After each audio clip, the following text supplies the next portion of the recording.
white folks going to suddenly get more tribal? And do they feel, how do I say this right here? Would it be justified?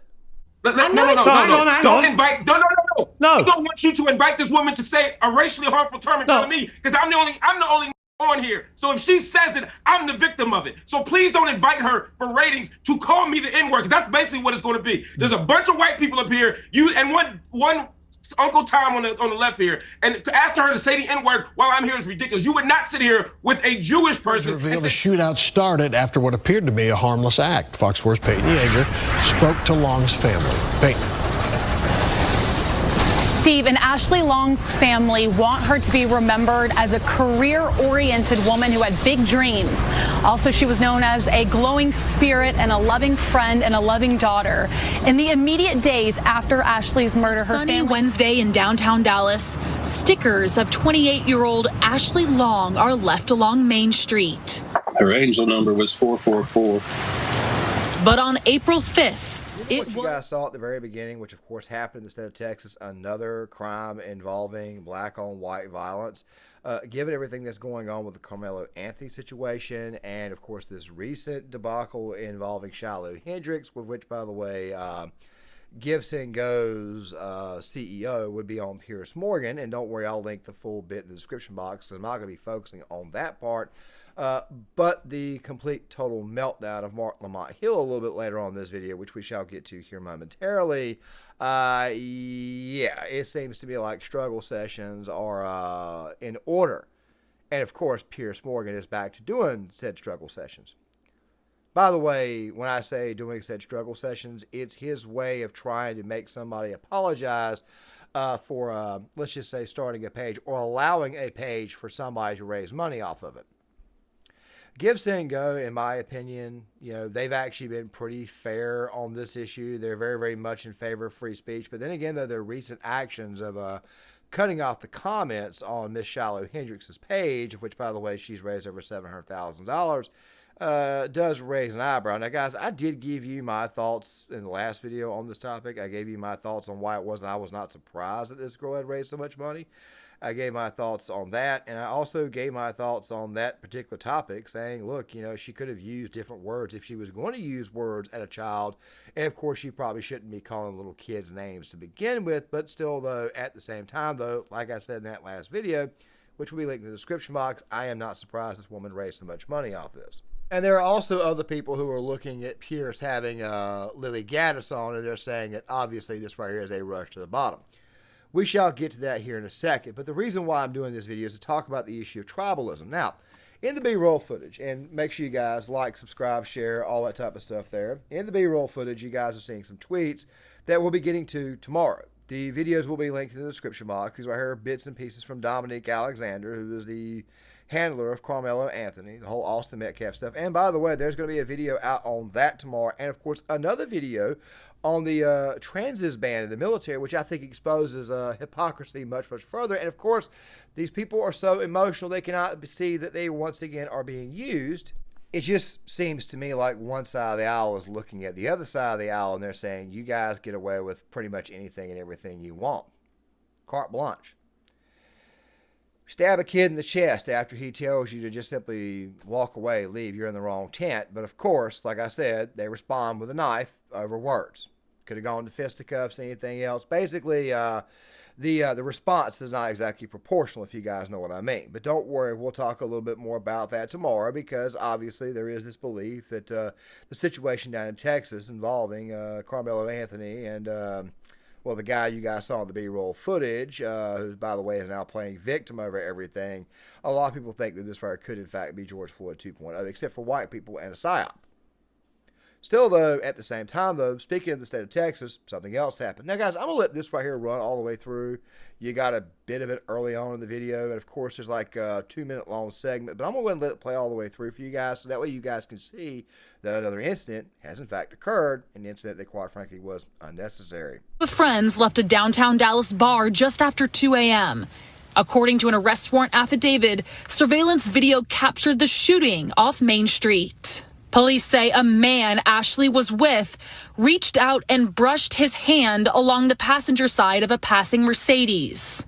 The passenger of that car, later identified by detectives as 34-year-old Kendrick Finch, exited the Mercedes with a gun in his hand. The affidavit states a man with Ashlee reached into her purse and pulled out his gun. That's when police say Finch opened fire, striking both Ashlee and the man she was with. That man was able to fire back. Finch then took off. Ashlee later died at the hospital. The man who she was with was also shot. He survived. Ashlee's family left shocked when police revealed the details leading up to the shooting, also with a flurry of questions.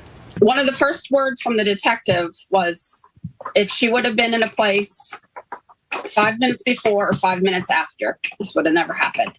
It literally was a random act. And that's what's so sickening. According to police, a few hours after the shooting, Finch called officers and told them he was the passenger in the Mercedes. It wasn't until April 18th when Finch turned himself in after Dallas police put a call out to the public on social media. Video of the moment was captured by Smash the Topic. What happened in this case is that, and I'm doing this right to kind of set things up a little bit later on in the video. The thing is this right here. Somebody touches your Mercedes. They just drive by. Hey, man, just touch it. Which, by the way, is probably on the left side. Just touches the Mercedes. You know, I don't want anybody touching my car, but does that mean that I shoot them? Does that mean that I get up out of my vehicle, pull out a gun? Which, by the way, he pulled the girlfriend's gun in the passenger seat and shot both of them. Which makes me wonder why it is that the boyfriend did not have, I mean, I'm not going to go fully into that, but still the point is this right here. It was unnecessary. Now, it's possible that maybe he thought somebody was keying his vehicle, but still, though, at the same time, though, keying somebody's car, that's not exactly, how do I say, it's not worthy of shooting somebody. Seems a little bit excessive. Also, something else, too, if you've ever had a girlfriend or an ex-girlfriend, if you ever had your vehicle keyed, then you would know that keying is primarily something that women like to do. So, if somebody was keying my vehicle, 99.9% of the time, I think, oh my God, it was an ex. It was a girl that I jilted or something like that there from a long time ago. I would automatically think that it was a feminine person. More likely being a woman, but that rather is obviously not here nor there. The point is this here. It seems to me like one side, or how people are feeling right now, they think that this particular section of this group of people, and by the way, it's not all black people. I'm going to go ahead and say it right now. It's only a very small subsection. I live in the South. I tell you guys this all the time. I'm around people of color all the time. And by the way, they prefer to be called black because black is an identity. But by the way, that identity or lack of identity will be discussed a little bit more tomorrow in both videos. Of course, I got to add one in before I get to the China video, like I've been promising you guys. And, of course, more before the video essay on Full Metal Jacket that's going to be coming out in 2 weeks. But still, though, you guys know me. I take a while to get to things. But still, the point is this right here. This right here was 100% totally, completely unnecessary. No reason to shoot that girl. No reason to shoot at the boyfriend. You could have said something to them. You could have drove by, rolled your window down. Hey, man, why'd you do that to my vehicle? Hey, man, my bad. I didn't mean to do that. Oh, there was no point in doing that. Just a little bit excessive. The girl was dead. Her family is mourning. They're never going to see her again. The boyfriend, he probably feels like a coward because he couldn't protect his girl, all over touching somebody's car. And at the exact same time, he's got injuries too. Emotional ones as well. And by the way, this guy, because he turned himself in, probably won't even face the death penalty. He may get a life sentence, or like in the case of Karmelo Anthony, he may get sentenced to life, but then have parole. But then again, though, in the state of Texas, if people actually see the crime and they're actually witness the crime, typically you tend to go to the front of the line, meaning that you probably get executed. And something else too about that guy. I need to go ahead and mention this right now. Dude's neck. I mean, that was absolutely insane. Ridiculous, the size of that man's neck. It's almost like he choked on a damn Popeye's biscuit or some shit. But getting back on track, the point is this right here. It seems that one particular group is getting away with a lot more. They have a lot more freedom than the other group does. So let's talk about that freedom and why it is that suddenly whites are getting a little bit more tribal. Now, before we do that there, let's go ahead and play this first part from the debate that Piers Morgan, or the panel he had on, which involved having Myron Gaines and had this girl who I'll talk about soon here in a second, because I'm probably going to end on that there. And no, I'm not going to praise her, even though I do think she's correct on the topic of free speech. And of course, Mark Lamont Hill. There's another woman on the panel who's got red on, who earlier in this discussion, in the last 6 minutes of the 53 some odd minute segment, she had basically said, I don't see how it is that we can't, just hold hands and, the world can't be better. We all want that, but let's be honest, the world's not like that, as Myron explains. And by the way, guys, I'm no fan of Myron, but he is right here. The thing with tribalism, it's a natural human instinct. Like, we are literally designed to want to be in communities and want to be a part of a set of community because it ensures our survival. It's been that way since the beginning of time. So the thing is that people are typically going to align with people that share similar features, and that's why we have the tribalism we have going on right now. So the problem is, it's not going to go anywhere. I think the problem is that we've had this penting up for literally decades, and this has been a response to it. You have people that are coming out and supporting someone who you guys might deem as a terrible racist, but I think it's also very important to understand how we got here, because if we're going to look at the smaller problem, we can't look at the bigger problem, and it's what I said before: unchecked systemic. All right. And Lamont would, reply to Myron with this. Hill, your last words on this. This repeated use of the word, I think, first of all, I want to just register that as offensive, particularly as someone who doesn't identify as a member of that community and who is not, right? I think that's incredibly I'm the definition of African American. I'm the definition of African American. And troublesome, and to as a Sudanese American or an outsider who's using African American in a very technical term, the same way that Elon Musk is an African American, I think it is a bit disingenuous. But the bigger issue here, I think, is Elon Musk was literally born in South Africa, so therefore he is obviously an African American. He's here legally, citizen, all that stuff there, born in South Africa. Look, I think you need to just go ahead and just kind of embrace it. Mark, you are what we call a black American. You are black. Embrace it. You're black. Okay? Myron is a black American. Okay? Just embrace being black. Being black is not bad. Some cultural things going on. And by the way, white folks got some cultural issues going on as well. Trust me. But still, the world itself is tribal. There was a video made by a content creator named Ubersoy. He's not posted as much. I'm going to try to find the video and put it in the description box, this video here, where he actually took out a study and went through one where it showed that being pro one's race or identity is actually a sign of good mental health. Now, the reason why I bring that up is because if you're okay with, and by the way, like I said before, I live in the South. Black identity is very, very common out here. I mean, and we have no problems and no issues, or they're very, very minimal. People get along with one. Like I talk about that again, how it is that during the Jim Crow era, it was actually much, much easier for the South to transition into integration than it was the North, especially northern cities. I got to bring up the fact that Martin Luther King himself even said Chicago was the most racist place he'd ever been to. Go look at the Boston busing riots. Look into that there. You will see that white liberals have always been the most racist people in existence, or at least as far as the United States is concerned historically. But the point is this right here. People are going to get more and more tribal. But speaking of that girl that was on the panel, let us go ahead and get to her. Now, I'm no fan of this person. I really and truly am not. And the biggest reason why I am no fan of this person is because it gives Southerners a very, very bad name. You see, she worked in a nursing home in Eastern North Carolina. I live in Eastern North Carolina. I do not know this person personally or anything like that. If anything, I'm going to refer to her as Mustard Packet Girl. And the reason why I'm going to refer to her as Mustard Packet Girl is because she looks like the type of girl that you would run into in high school that would do what? Get a bunch of mustard packets and eat on those at lunch. I'm not saying that to be an asshole or saying that to be mean, but like I said before, this person gives us Southerners a very, very bad name. Now, with that there out of the way, now let's go ahead and get to the segment. I'm going to go to Lily Gaddis and just ask you one more time. I mean, you've been so unashamedly proud of being a racist today. And once again, Piers Morgan does not seem to understand that throwing that type of insult at people nowadays is just not effective. But then again, though, he is a red coat. So, I mean, it is what it is. But let's continue. I'm proud of using the N-word whenever you feel like it. You've had a bit of time to think about this. Is that how you want people to leave this panel debate with thinking of you as a disgusting racist? I don't really care what people think about me. As long as you care about what people think about you, you have no power and you lose your country. What I care about is freedom of speech.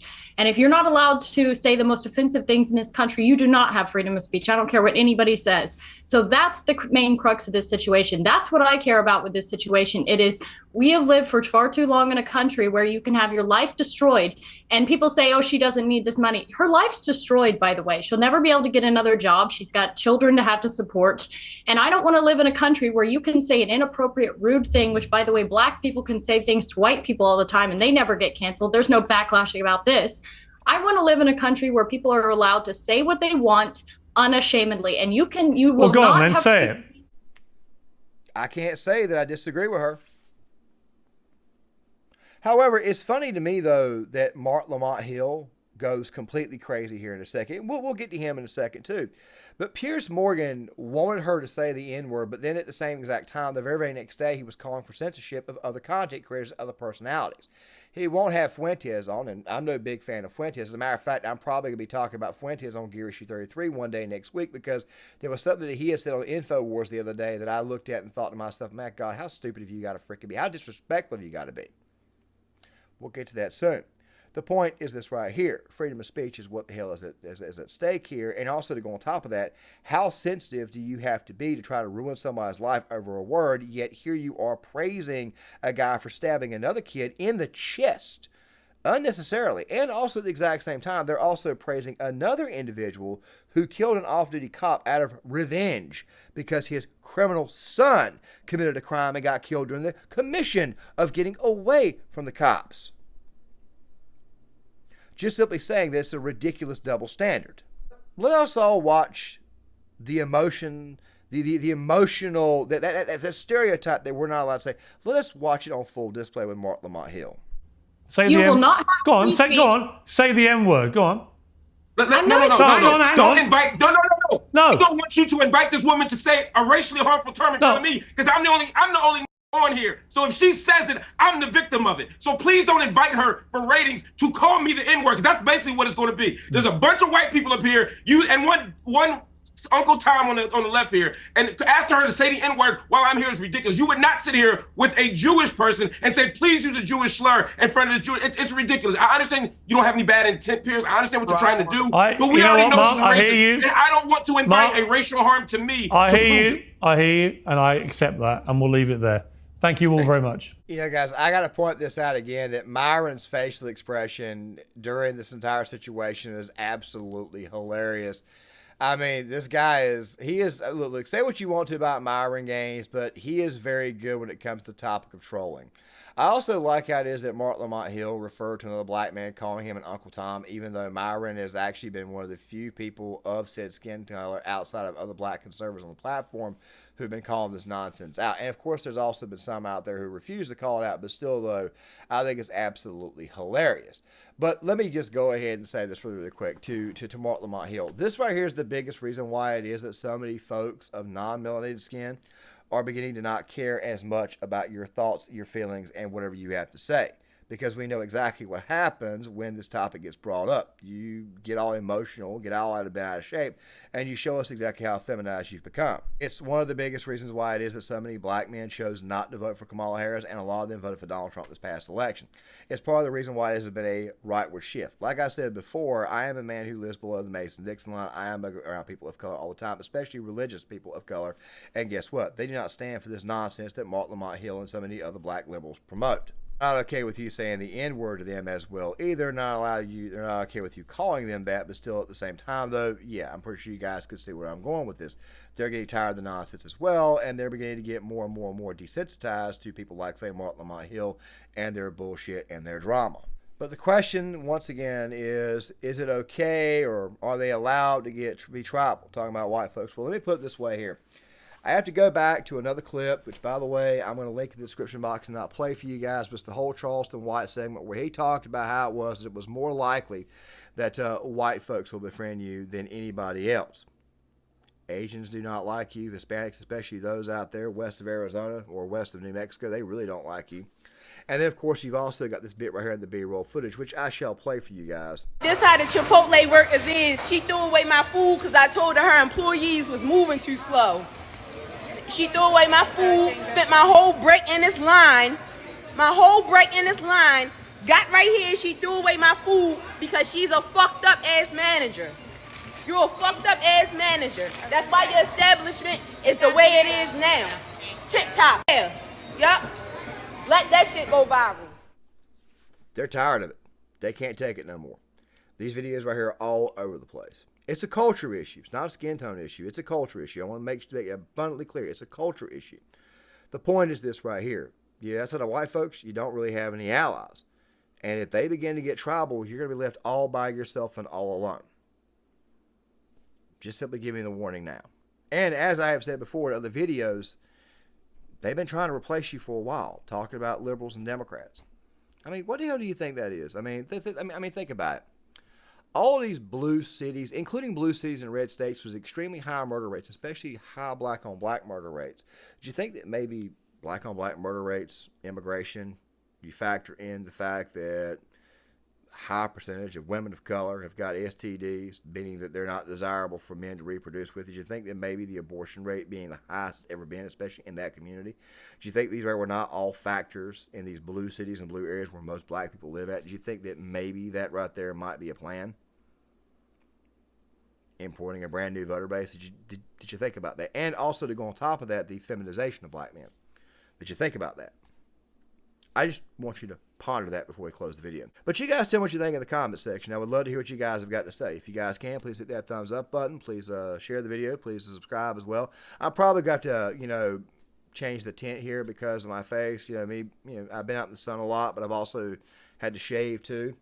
I just wanted people to know exactly how pasty I was when I did this video, so that way there was no mistakes on exactly how pasty I was. Still though, like, share, subscribe. 2 videos will be coming out tomorrow. The China video will be coming out on Saturday. It'll be coming out on both this channel and Gearshoe 33. And of course, if you don't hear me say it in the other videos, happy Mother's Day weekend, and I'll see you guys later.